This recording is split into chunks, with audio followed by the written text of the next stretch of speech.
I made the soup because anniversaries used to matter. It was as simple as that, an impulse that felt worthy and private. Bone-deep chicken stock, pieces of yam for comfort, Mark's favorite herbs. I still remember balancing the pot while the kids were already at their homework table. Lucy's pencil scraping, Noah toddling around the island like he owned the place. I remember the light on the countertops, how the kitchen smelled like something my grandmother used to make when we were having a hard week. What I did not expect was Mark to walk in with someone else's perfume in his collar, someone else's laugh trailing him like an accessory. He didn't bother to slow his step. He stood in the doorway like he was delivering a speech at a company meeting. "This is Olivia," he said, all casual. Like it was rehearsal. "Olivia Price. She just moved back from Boston." He paused as if he needed the name to land with weight. "A very good school. She's brilliant. I want a divorce. The kids should stay with me. Or with the house, with the family." That sentence landed like something heavy. I will never forget how the soup dropped from my hands. The pot slid, splashed hot onto the floor. The broth scattered the tile like broken promises. I remember the precise sound of it cracking open. And for a moment the world made sense in that small, ruinous symmetry. The cracking of the pot, the breaking of the family. Mark didn't look at me. He looked past me at the woman he'd chosen to show off. Olivia smiled at the disaster like she had already rehearsed this in her head. Evelyn, Mark's mother, stood in the living room doorway, a sheet of glass pretending to be sympathy. I was supposed to be furious. Right away, I'd imagined sharp words and throwing things and walking out dramatically at some point. But life rarely aligns with the things we rehearse in our heads. I remember feeling more hollow than angry, like someone had turned off a faucet inside me and I was just quietly emptying out. My hand, the one that had held the pot, cramped. My nails dug into my palm without registering as pain. I thought of every day I'd given up for this family. I thought of the promotion I let go of because Mark said not yet. I thought of the empty ledger of favors and quiet labors that had added up to nothing. Then Evelyn spoke. Her voice was flat, the way weather reports are flat and endless. "If you want a divorce, do it. But the children stay. Their family. Anna has been useful to us. I will make sure she is looked after. She can be a goddaughter to me. Move to the third floor." She said it like assigning chores, then as if wrapping up a board decision she added, "If you want to leave, leave. But don't bring strangers into my house and expect me to hand my grandchildren to them. There are 1,000 ways people are cruel that day." Mark was sloppy and entitled. Olivia was shiny and smug. But Evelyn's cruelty was precise. It had firm edges. When she said, "I will look after her," it could have been a kindness. Instead, it felt like a tally being kept, boxes being checked, food in the pantry, loyalty tabulated, a tidy social arrangement. I said yes to the divorce because the choice was forced and small. Later, I would call it an opening. In that moment, it felt like a surrender, an acceptance of humiliation. I signed the papers because Evelyn, cool and pragmatic, had already called the driver. Because Mark was brimmed with a certainty that didn't need my consent. Because I had no money to fight a long legal fight and no appetite to empty the house of its remnant life. The judge's stamp was a red thud on contract paper. The certificate felt as bright and final as our wedding certificate had once felt. I moved upstairs to the third floor, a smaller room, an afterthought.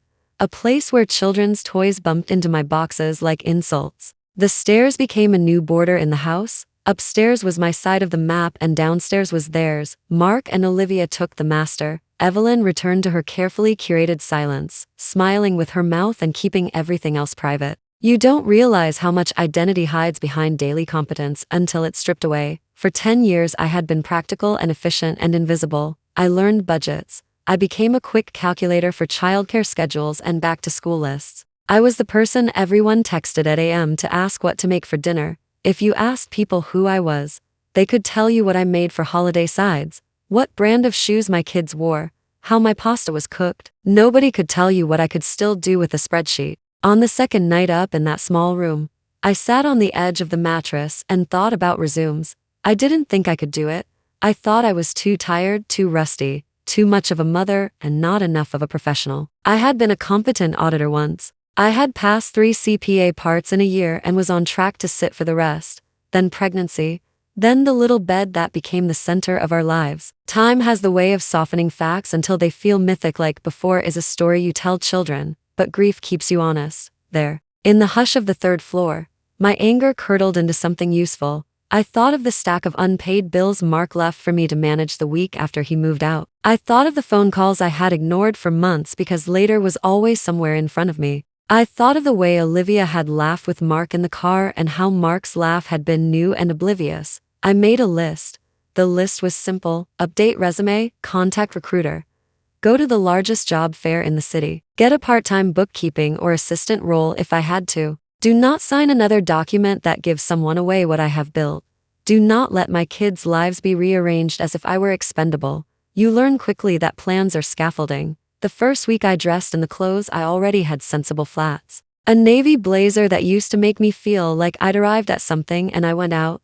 I left Noah and Lucy with Mr. Owens, who had driven our family's car for 15 years and knew the route to the after-school program better than any map. The job fair smelled like coffee and cheap carpet and possibility. Recruiters sat behind tables with branded pens. People handed out pamphlets with stock photos of happy offices. Most of the responses were polite rejections. "We can't hire someone with a 10-year employment gap," said one HR manager, with the kindness of a trained person who knew how to keep the conversation short. Another suggested freelancing in bookkeeping. "You can work evenings."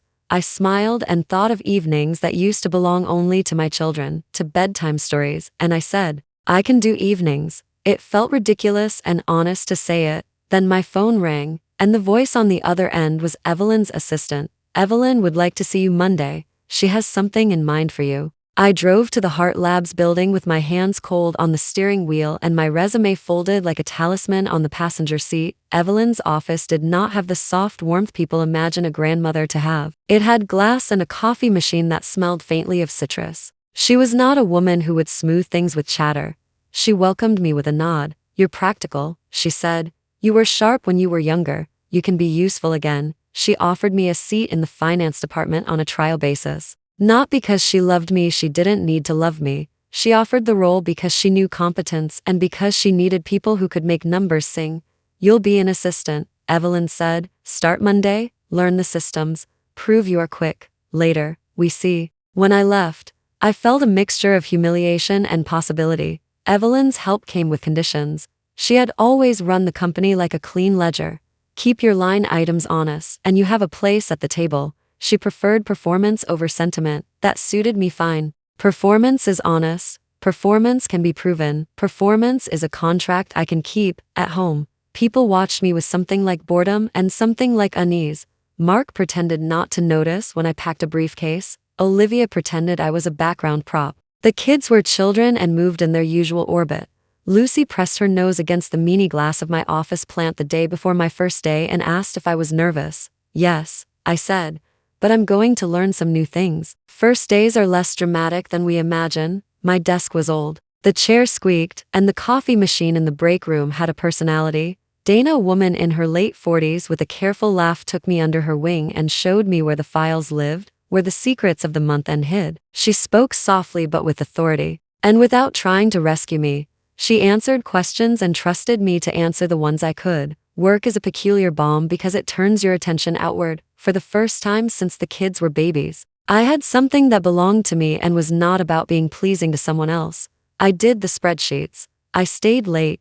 I corrected a small misposted ledger entry that had been bugs planted by someone who wanted a clean number. No trumpet sounded when it was fixed. Dana thanked me with coffee, but the satisfaction was basic. Numbers balance. A thing I did match the world in a small but truthful way. That night, I lay awake and felt something harden in me, not bitterness exactly, not revenge in the cartoonish sense, but a hunger to be whole again and to make sure that the people who had thought to measure me only by my usefulness as a wife and mother would have to see me as something in motion again. This is not a story of instant fireworks. It is not a story where I walk in at some party and declare a speech that destroys Mark's soul. It is a story of small, honest moves that add up. It begins in the kitchen with a cracked pot and a decision. It grows in the quiet hours inside a corporate building where spreadsheets have the merciless clarity of truth.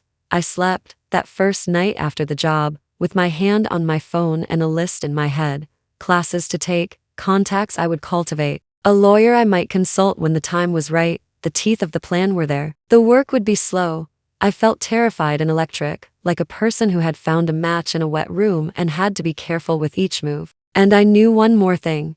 I was done being someone's convenience. If I had to prove myself 1,000 times to get back what was mine, dignity, money, custody, choices that made sense for my children, then I would prove it. Not with fury, but with results. When you come back to yourself, it's never a single blaze. It's a series of small lights that, in the end, make the whole house visible. I never got used to living upstairs while Mark and Olivia held court downstairs.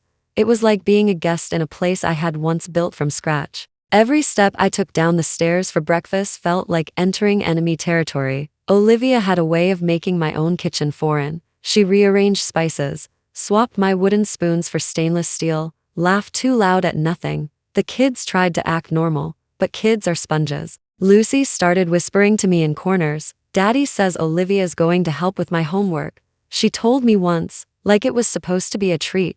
Noah was too little to say much, but he cried when Olivia tried to tuck him in. I held on to that small fact like it was proof I wasn't invisible. Mark acted as if divorce had erased all history.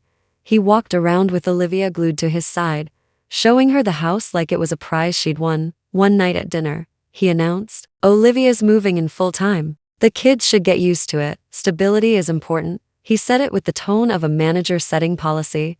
I didn't argue in front of the kids, but my hand clenched around my fork so tight my knuckles hurt. Later, when the dishes were cleared, I asked him quietly, "Do you think this is stability? Bringing another woman into their lives overnight?" He smirked. "They'll adapt. Kids always do.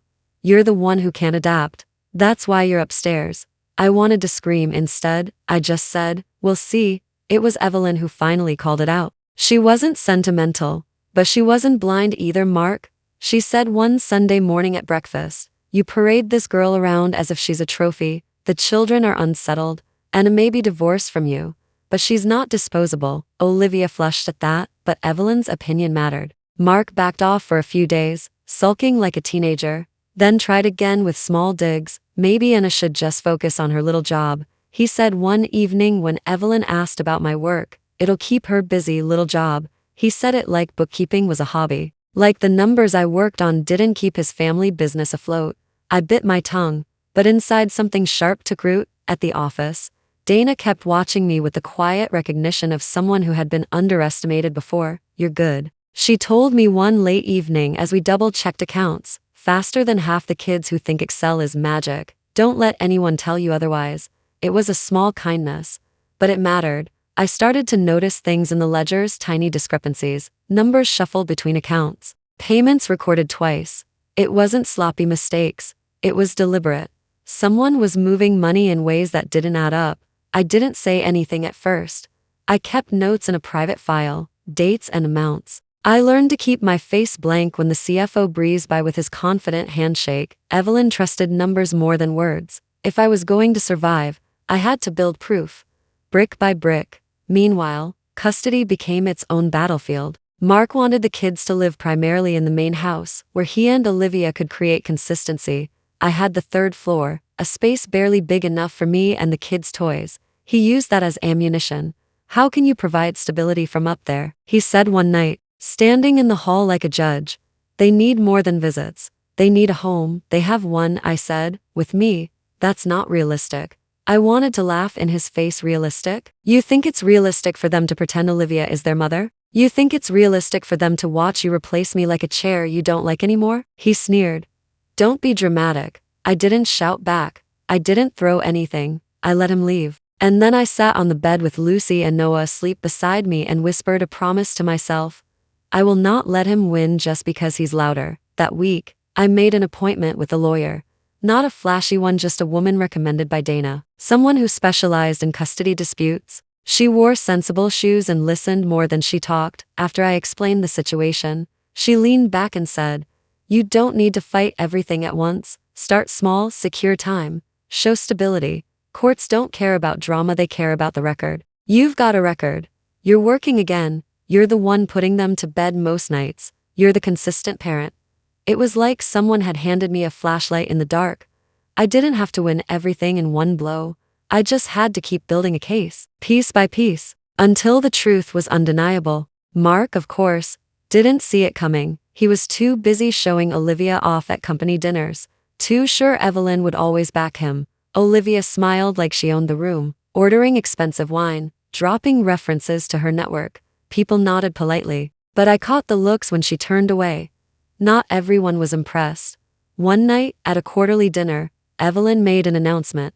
"We are restructuring. Finance will be audited this quarter by an internal team." She glanced at me, just for a second. Mark stiffened. Olivia's smile froze. That was the beginning. I felt it in my chest. The conflict wasn't just private anymore. It was moving into the open, onto the very ground Mark thought he owned, and for the first time in months, I let myself imagine not just surviving but winning. The audit team Evelyn announced wasn't big, just 3 of us, with Dana as lead and me taking the grunt work. But grunt work has its benefits. If you're the one combing through invoices at midnight, you're the one who sees the details nobody else wants to notice. I found more than one misposted entry. There were vendor payments that didn't match purchase orders, duplicate invoices with slight name changes, money moving out of accounts on Friday nights and back in on Monday mornings. To anyone else, it looked like noise. To me, it was a pattern. Mark was behind it. Not directly, he wasn't stupid enough to type his name into the wrong box, but the vendors were connected to people he played golf with, a cousin's shell company, a friend's consulting firm that didn't actually have staff. It was the kind of small-time siphoning that only someone cocky enough to think he'd never be checked would attempt. I documented everything: dates, amounts, the way money flowed like a tide chart. I didn't share it right away, not even with Dana. It was my insurance policy. In a house where Mark acted like I was disposable, in a company where Olivia strutted as if she'd been born to rule, this was the one thing I had that they couldn't take from me. At home, things kept spiraling. Olivia redecorated the master bedroom, stripping away the old photos, even the kids' drawings. "It's important to have a fresh start," she said, loud enough for me to hear as I passed in the hallway.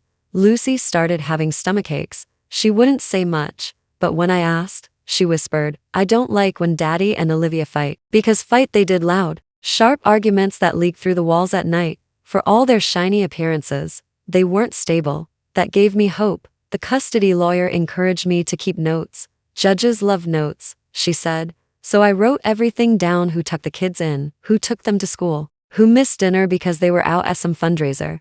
I wasn't just living anymore. I was keeping a record. Then one evening, Evelyn called me into her office again. She didn't offer coffee. She just looked at me with those sharp eyes and said, "You've been paying attention. What have you found?" For a second, I hesitated. Telling her everything meant stepping into a war I couldn't step back from, but keeping quiet meant watching Mark continue to bleed the company dry while Olivia played queen, so I slid my folder across the desk. Evelyn flipped through the printouts, her face unreadable. When she finished, she closed the folder and said, "Good. Quiet for now. We'll move when the timing is right." That was Evelyn, no praise, no warm hand on the shoulder, but I walked out of her office with my pulse hammering. Because I knew I had crossed a line. I wasn't just surviving anymore.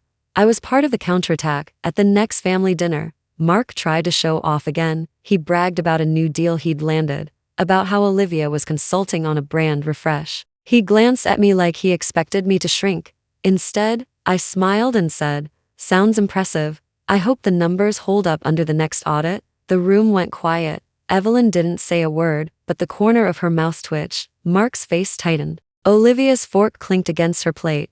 It was a small moment, but it felt like the first point on the board in my favor. At work, things accelerated.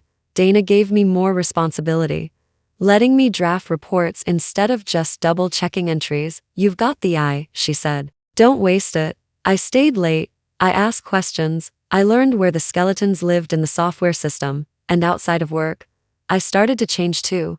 I cut my hair shorter, nothing dramatic, just something that made me feel less like the woman who used to wait for permission. I signed up for a weekend seminar on financial forensics, partly for the knowledge, partly to remind myself that I could still learn. Mark noticed. One night, he cornered me in the hallway and said, "What are you trying to prove? That you can play with the big kids again?" I looked him straight in the eye.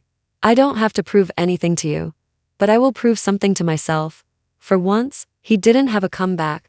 The real turning point came 2 months later, at the quarterly board meeting. Evelyn sat at the head of the long table, her presence like steel. Mark came in smug, Olivia on his arm in a new designer dress. He was ready to present glossy numbers, confident that nobody would dig deeper. But Evelyn had given me the floor. Anna has been helping in finance, she announced. She has some findings to share. Mark's smile froze. Olivia blinked. I stood, hands steady even though my heart pounded. I walked them through the data, not accusations. Just facts, dates, invoices, amounts. I let the numbers speak. Each slide stripped away a layer of Mark's confidence. By the end, the room was silent. Evelyn leaned back, her voice like ice. We don't tolerate theft here, Mark. You'll step back from operations effective immediately. Anna, you'll continue the review with Dana. We'll decide next steps after a full report. Mark sputtered. Mother, this is ridiculous. Enough, Evelyn said. You've embarrassed the family long enough. Olivia tried to jump in, but Evelyn cut her off with a glance. The board members shifted uncomfortably, already distancing themselves from Mark. I sat down, my hands still shaking, but inside me there was a quiet roar. This wasn't the end, not yet, but it was the first real blow, and I had landed it. That night, when I tucked Lucy and Noah into bed, Lucy whispered, "You look different, Mom." I kissed her forehead and said, "Maybe I finally remembered who I am." Mark didn't leave quietly. Men like him never do. After the board meeting, he stormed through the house like a wounded animal, slamming doors, raising his voice where the kids could hear. "You think you're clever?" he hissed at me one night on the stairs. "You think you can embarrass me in front of my own mother?" I kept my voice calm. "You embarrassed yourself. I just showed the numbers." He hated that even more than if I had screamed. Screaming would have made me small, emotional. Calm made me undeniable. Olivia tried her own tactics. She started dropping by the finance office under the pretense of helping. She'd lean over my desk with too sweet perfume and say things like, "It must be hard, playing catch up after so many years at home." Mark and I, well, we've always been partners in everything. I didn't rise to it. I just smiled and said, "Partnerships only work when both sides are honest. I'm sure you understand." Her smile slipped for a fraction of a second. That was enough for me. Meanwhile, the kids were shifting. Lucy wanted to spend more nights with me upstairs. She said it was quieter. Noah refused to eat the meals Olivia cooked. Evelyn noticed. She didn't comment, but I caught her watching. The custody lawyer advised patience. Courts like patterns. She reminded me, if the kids keep choosing you, if you keep showing consistency, the judge will see. Just document everything. So I documented. I had notebooks filled with dates and times, who picked them up from school, who missed parent-teacher night, who was there when Lucy had a fever at a.m. The facts piled up like stones, steady and undeniable. At work, my confidence grew. Dana started letting me sit in on higher-level meetings. She didn't coddle me, she respected me. One afternoon, after I flagged another inconsistency in a vendor contract, she said, "You've got instincts most people can't learn. Use them." It was the first time in years anyone had said that to me. I went home and stared at myself in the mirror, trying to reconcile the woman with the short hair, the pressed blazer, the tired eyes that were finally alive again, with the woman who once stood in a kitchen with soup dripping across the floor. The unraveling at home sped up. Mark grew paranoid, snapping at Olivia when she asked questions. Olivia, in turn, began pulling away, staying out late, showing up to dinners with her smile stretched too tight. I heard their arguments through the walls. "You promised me," she hissed one night. "You said this company would be ours." His voice cracked back. "It was supposed to be mine. She ruined it." She, meaning me. The irony was almost funny. I hadn't ruined anything. I'd simply stopped hiding the truth. The final push came during a charity gala. Evelyn insisted I attend, even buying me a dress when I said I couldn't afford one. "Don't argue," she told me. "You're representing the company." Mark and Olivia were there too, of course, dressed like royalty. Olivia floated around the room with a glass of champagne, introducing herself to donors as if she were already running the place. Mark kept close, trying to project confidence. But people talk, whispers follow scandal. I saw the way guests' eyes slid toward me when Evelyn introduced me as part of the team overseeing finance. I saw the way Olivia's smile tightened when no one asked her about her supposed expertise. Halfway through the evening, Evelyn made her move. On stage, under the lights, she announced a new internal initiative. Heart Labs is forming a compliance and audit committee. It will be co-chaired by Dana Williams and Anna Hart. Applause. My name, in a room full of people who mattered. Olivia's glass nearly slipped from her hand. Mark's jaw clenched so tight I thought it might crack later. In the car ride home, Lucy leaned against me and whispered, "Mom, everyone clapped for you." "Yes," I said, brushing her hair back. and I didn't think I'd ever hear that sound again. That night, in the quiet of the third-floor room, I let myself cry, not from sadness, but from the strange relief of finally stepping back into myself. The war wasn't over. Mark still had legal rights. Olivia still had her claws in him. But their perfect facade was breaking, piece by piece, and for the first time, I wasn't just surviving in their shadow. I was building something solid, with my own name on it. I made another list that night, not just tasks, but goals. Secure more custody time, finish the forensic certification, apply for the senior analyst opening Evelyn hinted about. And one last note, underlined 3 times, don't stop now. The day of the custody hearing, I wore a navy suit that didn't try too hard. My lawyer told me to keep it simple. Judges notice posture more than jewelry, she'd said. I carried my binder of notes. Every late pickup and missed dinner. Every fever I sat through. Every night Lucy and Noah chose to sleep in my small upstairs room instead of the grand bedroom downstairs. Mark arrived with Olivia, both of them dressed like they were heading to a photo shoot.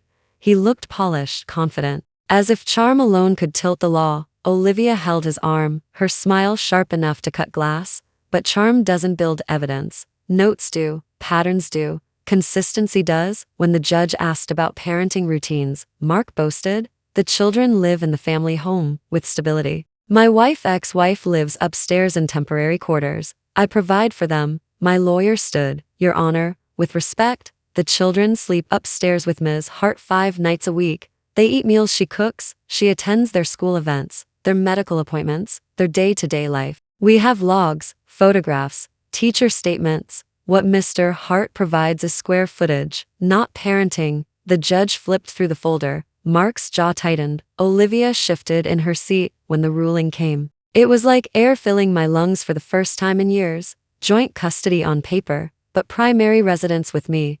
Mark would have scheduled weekends, not control. The kids would live with me. Olivia's hand slipped from his arm as the words landed. She whispered something to him, sharp and fast. He didn't answer afterward. Lucy squeezed my hand so hard it hurt. Does this mean we don't have to stay downstairs anymore? She asked. Yes, I said. It means we're together. That's what matters. Mark wasn't done lashing out. Back at the house, he cornered me in the hallway, voice low. You think this is a victory? You humiliated me in court. You think Mom's going to hand you the company too? I looked him dead in the eye. I don't need her to hand me anything. I'm earning it. And for once, he didn't have an answer. At work, the final blow came not from me but from Evelyn. She called an emergency board meeting 2 weeks later. Dana and I presented our final audit report, pages of proof. Every shell company, every siphon dollar, every signature Mark had authorized without oversight. Evelyn listened, then closed the file. Mark Hart, she said evenly, you are removed from all management responsibilities, effective immediately. You may retain your shares, but you will no longer have operational control. This company cannot afford you. Mark exploded. Mother, you can't. I can, she cut in. And I did. Olivia tried to salvage it. This is a misunderstanding. Mark was just quiet, Evelyn said, not raising her voice, just slicing through the air. You have no standing here. The board voted unanimous. Mark's face turned pale, his confidence draining like water from a cracked glass. Olivia's smile was gone, replaced by the thin line of someone calculating her exit. Afterward, Evelyn looked at me. You've proven useful, she said. Keep proving it. It wasn't affection, it wasn't warmth, but it was trust. And in her world, that was rarer than love. At home, things collapsed fast for Mark and Olivia. Their fights grew louder. She stopped pretending to care about the kids. He stopped pretending to control the narrative. One night, Lucy came upstairs with tears in her eyes and said, Daddy and Olivia said bad words at each other. Can I just stay here forever? I tucked her in beside Noah and whispered, yes, this is your home. The house felt different after that. The downstairs, with its expensive furniture and endless echoes, belonged to them. The upstairs, crowded and imperfect, belonged to us. For the first time, I felt peace in that division, because I knew the balance of power had shifted. Mark and Olivia were unraveling, and I was building something stronger, something mine. At work, I got the promotion. Senior financial analyst, with a clear path upward. Dana clinked her coffee cup against mine and said, You've earned every bit of this. Don't stop now. And I wouldn't, not ever again. One evening, after the kids were asleep, I sat at my desk, looking at my new business cards. The name and a heart printed clean and sharp. Not Mark's wife, not Evelyn's daughter-in-law, just me. I thought of the cracked soup pot on the floor months ago, the moment my marriage ended. I thought of how broken I felt that day, how invisible, and then I looked at the quiet house, at the kids breathing softly in their beds, at the folders of work I had built with my own mind and hands. Revenge wasn't fire or shouting, it was this, standing on my own, steady and unshaken, while the people who once dismissed me collapsed under the weight of their own lies, and for the first time in a long time, I smiled not for show, not to please anyone else, but because I was finally free. Life didn't suddenly turn into a fairy tale, bills still came, the kids still left socks in strange places, work was still long hours and tired mornings, but everything felt different, because it was mine. After the court ruling, Mark moved out with Olivia. Rumor was, she didn't last long once the company money dried up. A few months later, I heard she'd gone back to Boston. Mark stayed in town, but smaller now. He saw the kids on his weekends, sometimes showing up late, sometimes trying too hard with flashy gifts. The kids tolerated it. They knew who their real anchor was. Lucy started to shine again, her stomachache stopped. She joined the school art club and taped her drawings above her bed in our small room upstairs. Noah learned to ride his bike in the driveway, shouting, "Mom, watch me," as if I had been blind before and could finally see him now. At work, the title on my card grew heavier in my hand, Senior Financial Analyst. I enrolled in night classes to finish my CPA certification, sitting at the dining table after the kids went to sleep, highlighting textbooks like I was 20 again. It was exhausting, but it filled me with a kind of fire that coffee could never give. One Friday, Dana stopped by my desk. "Evelyn's thinking about retirement," she said. "She's already looking at who could take over pieces of what she does." "Keep doing what you're doing." I didn't answer right away. I just let the words sink in me. Considered for real leadership, not because of who I had married, not because someone handed me a seat, but because I had earned it. That weekend, I took the kids to the park. The air was crisp, the trees half bare. I sat on the bench, watching them run, and for the first time in years I let myself breathe without waiting for the next blow to fall. Mark's voice used to echo in my head telling me what I couldn't do, what I wasn't. Olivia's laughter used to burn in my ears. Evelyn's judgment used to weigh on me like stone. But sitting there in the autumn sun, I realized all of that noise had gone quiet. I wasn't just surviving anymore.